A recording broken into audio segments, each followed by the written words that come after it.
Hello नमस्कार good morning. इस video में आपको बताने वाले हैं जीव विज्ञान यानी बायोलॉजी। बायोलॉजी का ये पार्ट 9वां है, ठीक है। इससे पहले 1 से लेकर 8 तक ये पार्ट अपलोड कर दिया गया है, तो जो लोग इसे नहीं देखे हैं जाकर ज़रूर देख लें।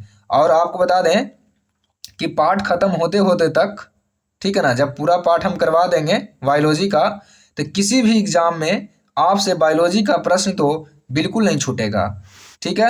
चलिए वीडियो को अब शुरू करते हैं। पहला प्रश्न देखिए क्या है। कपास मॉस के नाम से किसे जाना जाता है? कपास मॉस के नाम से किसे जाना जाता है? तो इसका राइट आंसर हो जाएगा ऑप्शन बी, एस्फैगमन को कहा जाता है कपास मॉस। और ये बायोलॉजी है, अब जानते हैं। तो थोड़ा थोड़ा ये जो शब्द होंगे हार्ड होंगे, और ये जो प्रश्न है वो एनटीपीसी लेवल का है, ठीक है ना। तो थोड़ा सा हार्ड भी ये लेवल हो सकता है। प्रीवियस ईयर क्वेश्चन है टोटल, ठीक है। अगला प्रश्न देखिए। निम्नलिखित वर्गों में से किसमें जंतुओं की संख्या सबसे अधिक होती है? यानी किस वर्ग में जंतुओं की संख्या सबसे ज़्यादा होती है? तो किसमें? इंसेक्टा में होती है। किसमें? इंसेक्टा में सबसे ज़्यादा होती है। अगला प्रश्न है, और एक बताता दूँ आपको। देखिए, अगर जिसको भी पीडीएफ चाहिए वो इस नंबर पे व्हाट्सअप कर दीजिए, और आपको लिखना है सिर्फ पीडीएफ, ठीक है। आपको 1 चाहिए तो 1 लिखना है, 2 चाहिए तो 2 लिखना है, 3 चाहिए तो 3 लिखना है। आपको जो लेना है वो लिख दीजिएगा, आपको पीडीएफ मिल जाएगा, ठीक है। चलिए, अंडे देने वाली स्तनधारी कौन है? यानी ऐसा स्तनधारी है ये जो अंडे भी देती है और दूध भी देती है, ठीक है। तो वो कौन है? प्लेटिपस। प्लेटिपस है। अगला प्रश्न, निम्नलिखित में से कौन एम्फीबियन जंतु है? कौन एम्फीबियन जंतु है? यानी कि वैसा जो पानी में भी रह सकता है और सूखे में भी रह सकता है। कौन है वो? तो वो मेढक हैं। इनका जन्म होता है पानी में और रहता है कहाँ? आप जानते हैं, दोनों जगह रह लेता है ये। पानी में भी रह लेता है और जमीन पर भी रह लेता है, ठीक है। निम्नलिखित में कौन एम्फीबियन वनस्पति है? वनस्पति की बात कर रहे हैं, तो इसका राइट आंसर हो जाएगा रिक्सिया। रिक्सिया जो है ये एम्फीबियन वनस्पति है, पानी में और सूखे में रह सकता है। विटामिन शब्द का उपयोग सबसे पहले किसने किया था? विटामिन शब्द का प्रयोग सबसे पहले किए थे फंक ने। ये फंक लिखा हुआ है, फंक, ठीक है ना, ये फंक है। लिवेनहॉक क्या किए? जीवित कोशिका का खोज किए थे लिवेनहॉक। अल्टमैन क्या किए थे?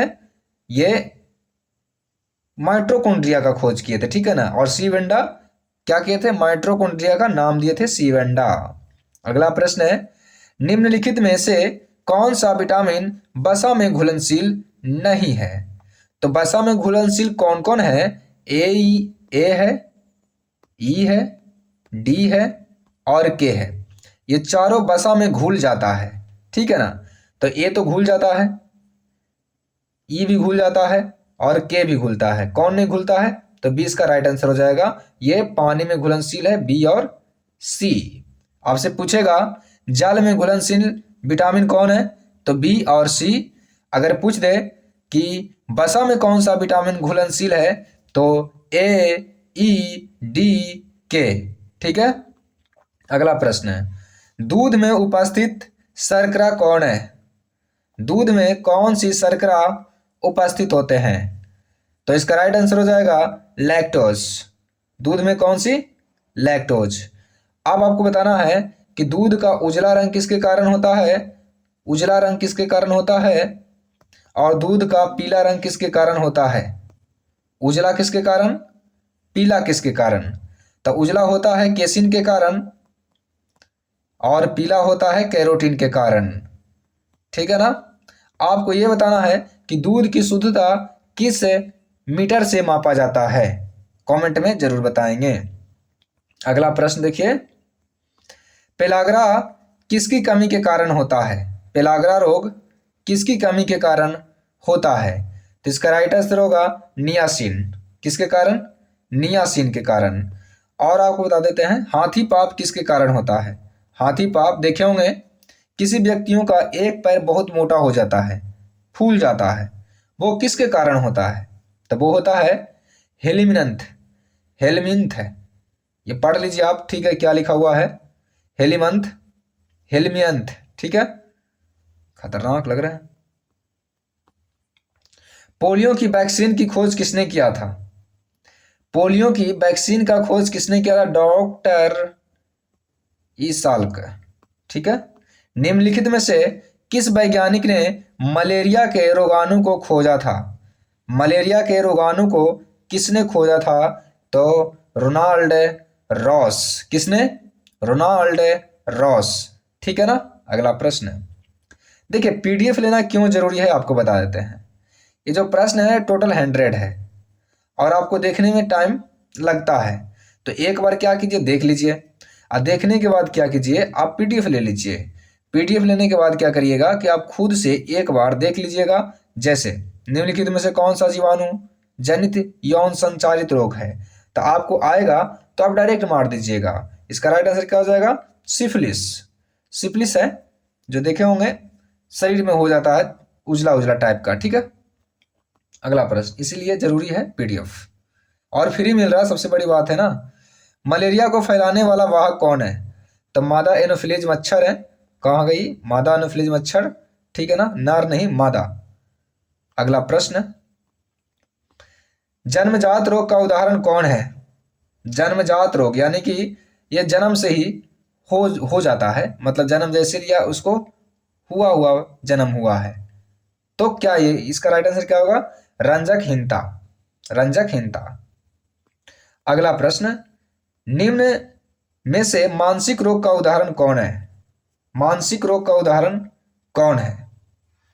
मानसिक रोग का उदाहरण कौन है? तो इसका राइट आंसर हो जाएगा ऑप्शन सी, साइजोफ्रेनिया, साइजोफ्रेनिया। अगला प्रश्न, बीमारी उत्पन्न करने वाले जैव कारक कहलाते हैं क्या? क्या कहलाते हैं? तो रोग कारक कहलाते हैं। क्या कहलाते हैं? रोग कारक। बीसीजी टीके में बी का अर्थ क्या होता है? बी का अर्थ क्या होता है, हम पूरे का अर्थ बता देते हैं। बी का होता है बैसिलस, सी का होता है कॉलमेट और जी का होता है ग्यूरिन। तो इसका क्या हो गया बी के मतलब बैसिलस। और ये टीबी के रोकथाम के लिए लगाया जाता है, टीबी रोग को ना हो, ठीक है। बीसीजी का टीका। जीन की इकाई क्या है? किसकी इकाई है? तो डीएनए की इकाई है gene. Deoxyribo nucleic acid DNA का फुल फॉर्म होता है। आनुवांशिकी की इकाई क्या है? तो आनुवांशिकी की इकाई है जीन। क्या है? जीन है, ठीक है ना। अगला प्रश्न देखिए, कितना नंबर 21। उपास्थि निम्न में से किसमें नहीं पाई जाती है? उपास्थि किसमें नहीं पाई जाती है? तो इसका राइट आंसर हो जाएगा किडनी, ब्रीक में नहीं पाई जाती है उपास्थि। अगला प्रश्न, कौन सा ऊतक ग्रंथि का निर्माण करता है? कौन सा ऊतक ग्रंथि का निर्माण करता है? कौन सा ऊतक है जो ग्रंथि का निर्माण करता है? तो उपकला ऊतक, ठीक, उपकला ऊतक। अगला प्रश्न है, निम्नलिखित में से किसमें एक परत होती है? परत किसमें पाई जाती है ये आपसे पूछा गया है, तो इसका राइट आंसर क्या होगा बताइए। तो पाया जाता है रसधानी में पाया जाता है एक परत। किसमें? रसधानी में। अगला प्रश्न देखिए, डीएनए में मतलब डीएनए किस में पाया जाता है? डीएनए किस में पाया जाता है? हरित लवक में पाया जाता है, माइटोकॉन्ड्रिया में पाया जाता है, केंद्रक में पाया जाता है, यानी कि सभी में पाया जाता है, ऑप्शन डी। अगला प्रश्न देखिए, अगला प्रश्न है, रंग के आधार पर लवक कितने प्रकार के होते हैं? रंग के आधार पर तो 3 प्रकार के होते हैं। कितने प्रकार के? 3 प्रकार के। अगला प्रश्न, जीवित कोशिका को सबसे पहले किसने देखा था? तो जीवित कोशिका को सबसे पहले देखने वाले व्यक्ति थे ल्यूवेन हॉक। कौन? Leeuwenhoek. और मृत कोशिका को रॉबर्ट हुक ने देखे थे 1665 ईस्वी में, तो आपको बताना है कि ल्यूवेनहॉक ने जीवित कोशिका को कब देखे थे। ठीक है, अगला प्रश्न देखिए, स्लाइडन और स्वान क्या है? यह है डीएनए से संबंधित है और रॉबर्ट ब्राउन आपको बताना है। अगला प्रश्न, दोहरी बाहरी झिल्ली युक्त कोशिकांग कौन है? कौन है? तो इसका राइट आंसर हो जाएगा ऑप्शन सी, हरित लवक। और जिसको जो भी सवाल रहेगा वो कमेंट करके जरूर पूछ लें, ठीक है ना, कमेंट में आपका जवाब जरूर दिया जाएगा। अगला प्रश्न और एक बार बता दूं कि जितने लोग भी सब्सक्राइब चैनल को नहीं किए हैं कृपया कर दें सब्सक्राइब, क्योंकि इसी में आपको फिजिक्स, केमिस्ट्री, बायोलॉजी आने वाला है टोटल। ठीक है ना, तो जो लोग सब्सक्राइब नहीं किए हैं और जो कर लिए हैं तो ठीक है, नहीं किए वो कर दीजिए, वीडियो को लाइक भी कर दें और अच्छा सा कमेंट एक कर दें। अंतः प्रद्रवी जालिका की खोज किसने किया था? तो इसका राइट आंसर हो जाएगा ऑप्शन ए, पोर्टर ने। किसने? पोर्टर ने। अगला प्रश्न, राइबोसोम की खोज किसने किया था? राइबोसोम का खोज किसने किया था? तो राइबोसोम का खोज किया था ऑप्शन डी, पैलार्डे। किसने? पैलार्डे ने किया था राइबोसोम। और राइबोसोम को क्या कहते हैं? प्रोटीन की थैली कहते हैं राइबोसोम। और लाइसोसोम आत्महत्या की थैली। ठीक है ना। सामान्य रूप से भोजन का संग्रह कहाँ होता है? तो कहाँ होता है सामान्य रूप से? तो होता है मृदु उत्तक में होते हैं, मृदु उत्तक में। अगला प्रश्न, उपकला उत्तक का मुख्य काम क्या है? उपकला उत्तक का मुख्य कार्य क्या है? तो ये है रक्षा। क्या है? रक्षा। ऑप्शन सी राइट आंसर हो जाएगा। मधुमक्खी की मोम ग्रंथियां इसमें से उपस्थित होती है, किसमें होती है? मधुमक्खी की मोम ग्रंथियां किसमें उपस्थित होती है? तो बी में होती है, श्रमिक। किसमें होती है? श्रमिक में। भारत की समुद्री भोजन मछलियां निम्न में से कौन नहीं है? कौन सी नहीं है? तो इसका राइट आंसर हो जाएगा ऑप्शन सी, एकाइनोडर्मस। एकाइनोडर्मस खाने लायक नहीं है वो। अगला प्रश्न है, अधिक अंडे देने की क्षमता वाली कुक्कुट चिड़िया की विदेशी नस्ल है कौन? सबसे ज्यादा अंडा कौन सी विदेशी चिड़िया देती है? यह आपसे पूछा गया है। तो श्वेत लेंगहॉर्न। श्वेत लेंगहॉर्न। अगला प्रश्न है, पशुओं के मोटा चारा निम्नलिखित में से कौन नहीं है? कौन नहीं है पशुओं का मोटा चारा? पशु का चारा नहीं है ये। तो ये बिनौल, बिनौल नहीं है। अगला प्रश्न देखिए, निम्न में से कौन कीट एक सामाजिक प्राणी है? कौन सा कीट है जो एक सामाजिक प्राणी है? तो इसका राइट आंसर हो जाएगा मधुमक्खी।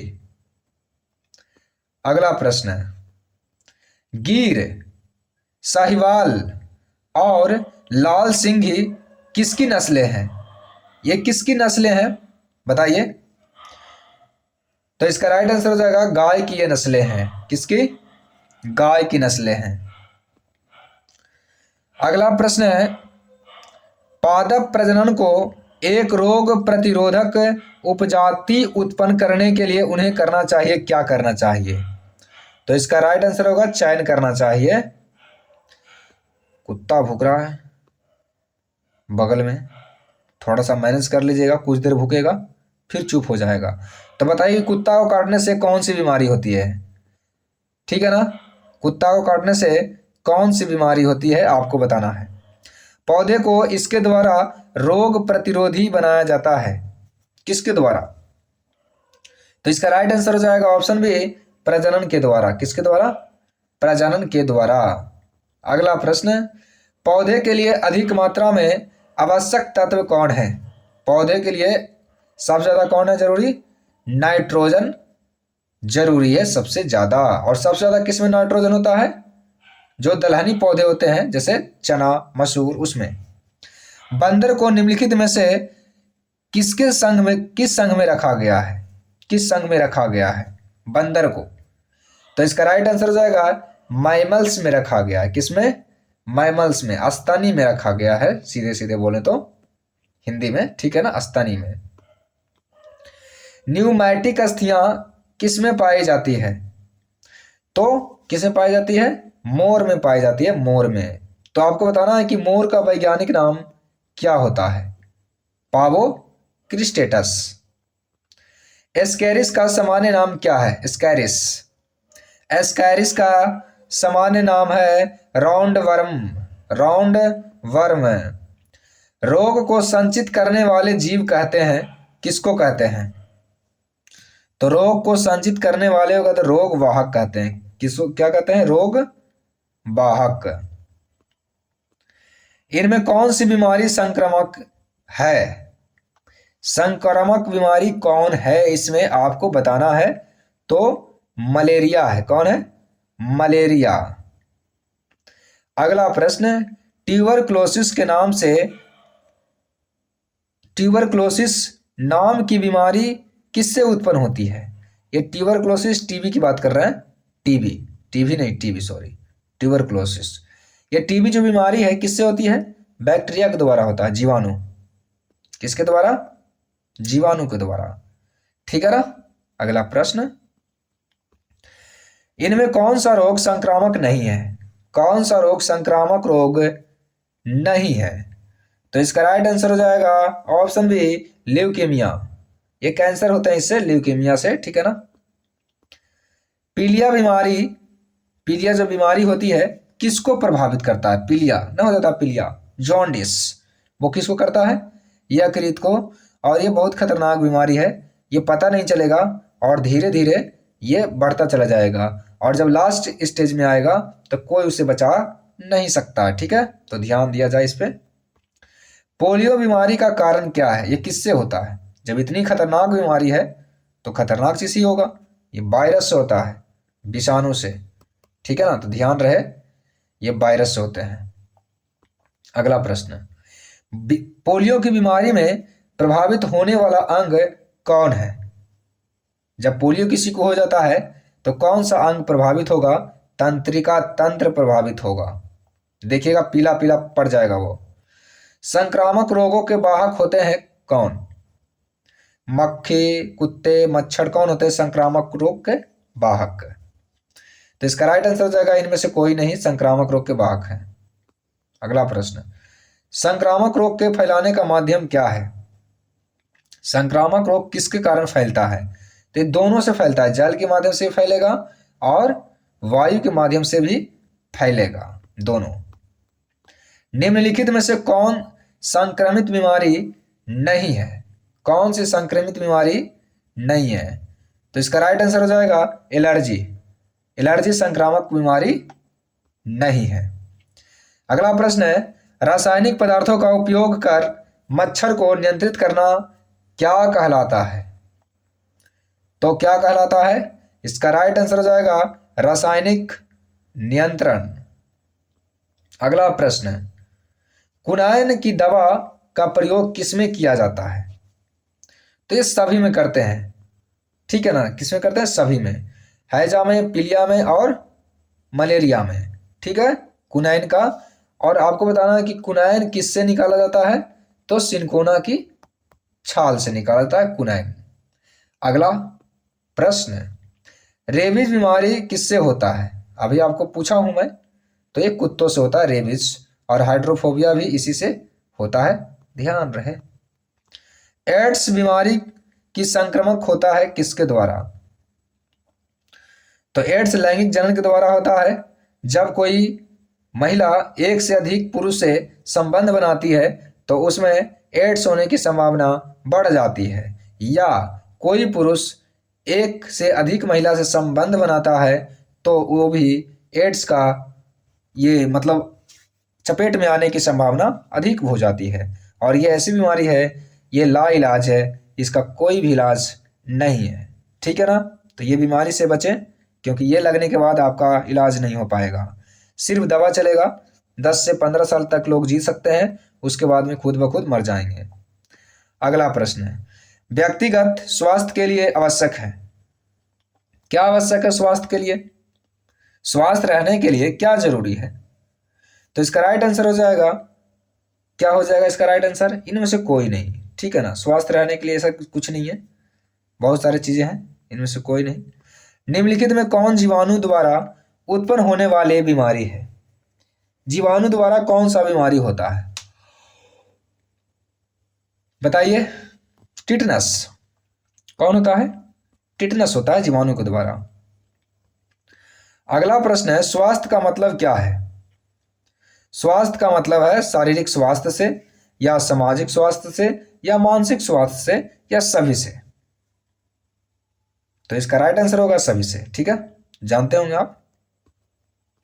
एंटीबायोटिक दवाएं प्रभावित करते हैं, किसको प्रभावित करते हैं? एंटीबायोटिक जो दवाएं होती है ये जीवाणुओं को प्रभावित करते हैं, ठीक है ना। फाइलेरिया या एलिफेंटिसिस का कारण क्या है? कारण क्या है इसका? तो वायरस है इसका कारण। अगला प्रश्न, संक्रामक रोगों से सुरक्षा के लिए सरकार द्वारा चलाया गया जन स्वास्थ्य का कार्यक्रम कौन है? तो इसका राइट आंसर हो जाएगा ऑप्शन सी, टीकाकरण, वैक्सीनेशन। अगला प्रश्न, हमारे शरीर के भीतर पाया जाने वाला प्रतिरक्षा तंत्र कौन है? तो इसका राइट आंसर हो जाएगा ऑप्शन ए, रोगाणुओं से लड़ने की क्षमता प्रदान करता है जो हमारे शरीर में प्रतिरक्षा। और सबसे कौन मजबूत होता है? WBC, ठीक है ना। अगला प्रश्न, BCG का टीका दिया जाता है किसके लिए? अभी बताएं, बैसिलस कॉलमेट गोइरिन होता है। तो BCG का टीका किसे? ट्यूबरक्लोसिस के लिए, यानी टीबी से बचाव के लिए दिया जाता है। और BCG का टीका किसे दिया जाता है? टीबी के बचाव के लिए, ठीक है ना। अगला प्रश्न, इनमें से कौन भूरा शैवाल के नाम से जाना जाता है? भूरा शैवाल के नाम से जाना जाता है लैमिनेरिया को। लैमिनेरिया को जाना जाता है भूरा शैवाल। आर्थ्रोपोडा में श्वसन किससे होता है?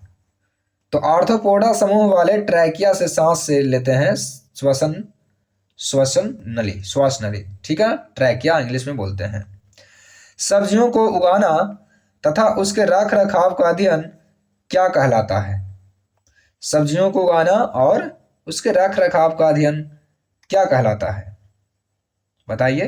तो इसका राइट आंसर हो जाएगा ओलेरी कल्चर। अगला प्रश्न, खरीफ फसल कौन है? तो जानते होंगे धान है। गायों और भैंसों के शरीर के अंदर पर्णकृमि के द्वारा निम्न में से कौन प्रभावित होता है? पर्णकृमि के द्वारा कौन प्रभावित होता है इसके अंदर? इसका राइट आंसर हो जाएगा ऑप्शन ए, यकृत, लीवर।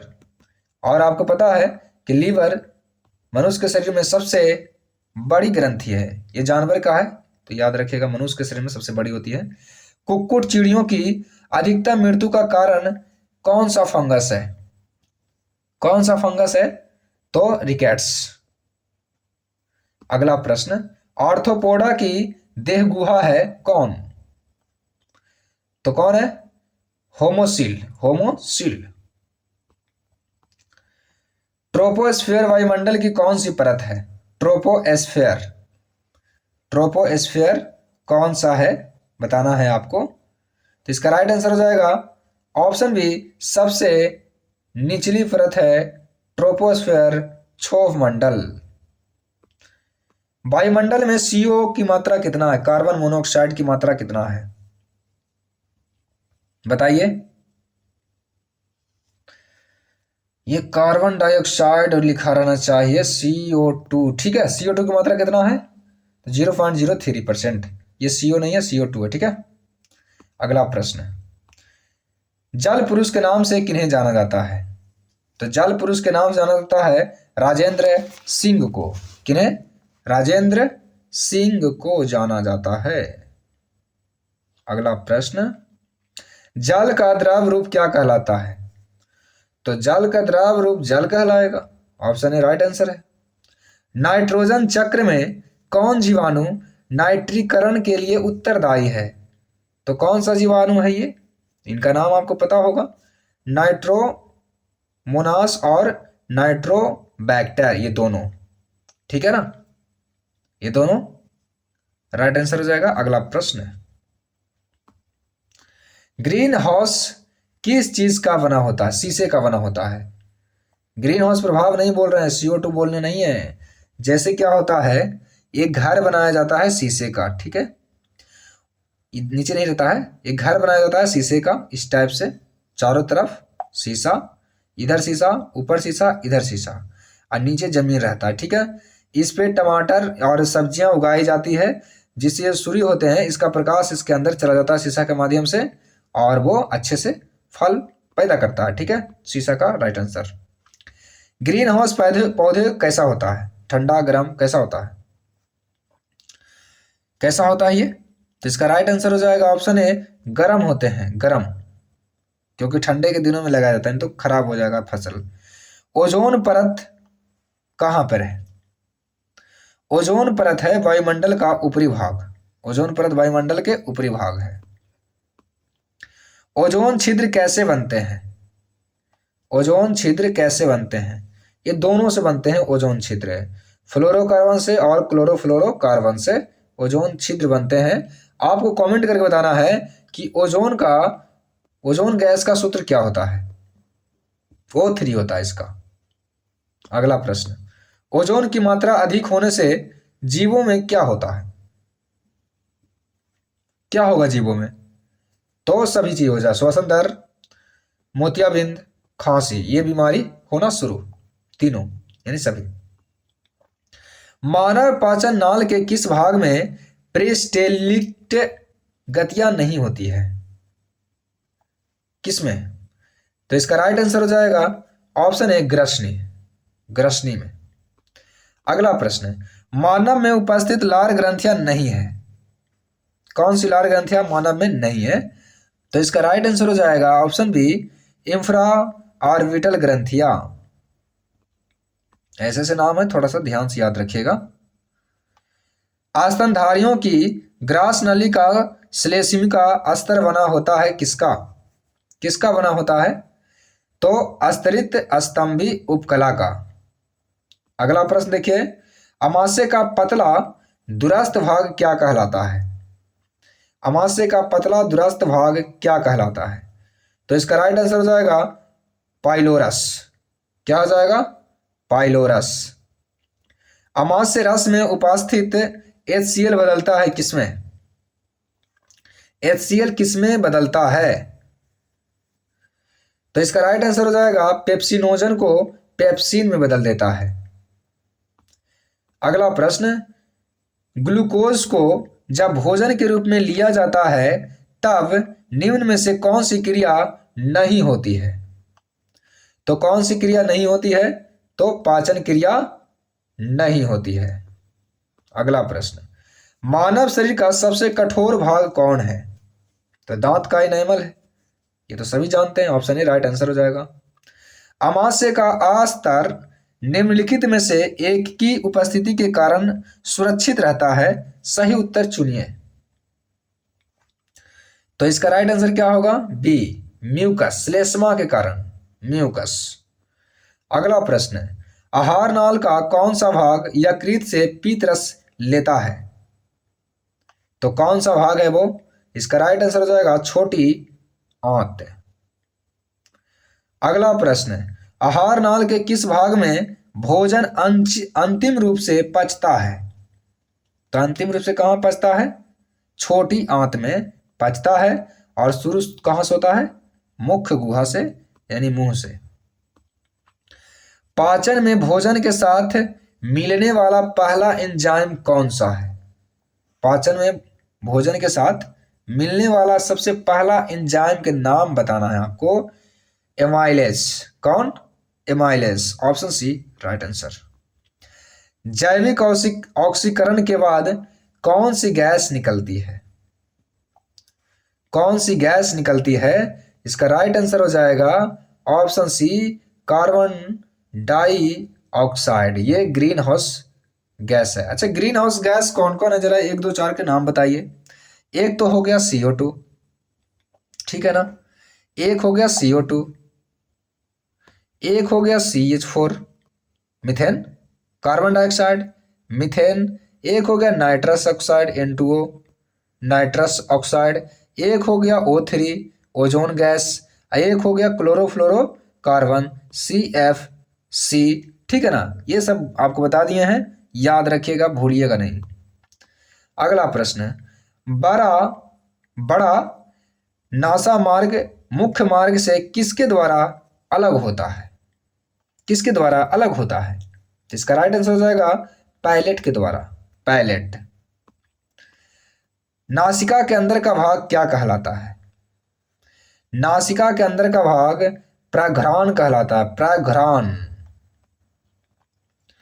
वयस्क मानव में श्वास नली की लंबाई होती है लगभग कितना सेंटीमीटर? तो 12 सेंटीमीटर होती है। कितना सेंटीमीटर? 12 सेंटीमीटर। रुधिर वर्गों की खोज किसने किया था? रुधिर वर्ग का खोज, ब्लड ग्रुप का खोज किसने किया था? और आप जानते हैं कि ब्लड ग्रुप कितने? ए है, बी है, ए बी है और ओ है। ए बी को बोलते हैं सर्वग्राही, यानी सभी से ले सकता है। ओ को बोलते हैं सर्वदाता, सभी को दे सकता है। ठीक है ना, इसका राइट आंसर हो जाएगा कौन? Karl Landsteiner, blood group. अगला प्रश्न, मानव का हृदय 1 मिनट में कितना बार धड़कता है? तो 1 मिनट में 72 बार धड़कता है, लेकिन 72 से 75 बार ऑप्शन में है, तो 72 से 75 बार राइट आंसर हो जाएगा। अब मान लिया जाए कि कोई लड़का है, अब वो चोरी करके भाग रहा है, तो सोच सकते हैं उसका 1 मिनट में कितना बार धड़केगा। तो इसका नहीं, एक जो नॉर्मली होते हैं उसके बात कर रहे हैं। आग्र महाशिराएं रुधिर को कहां से कहां पहुंचाती है?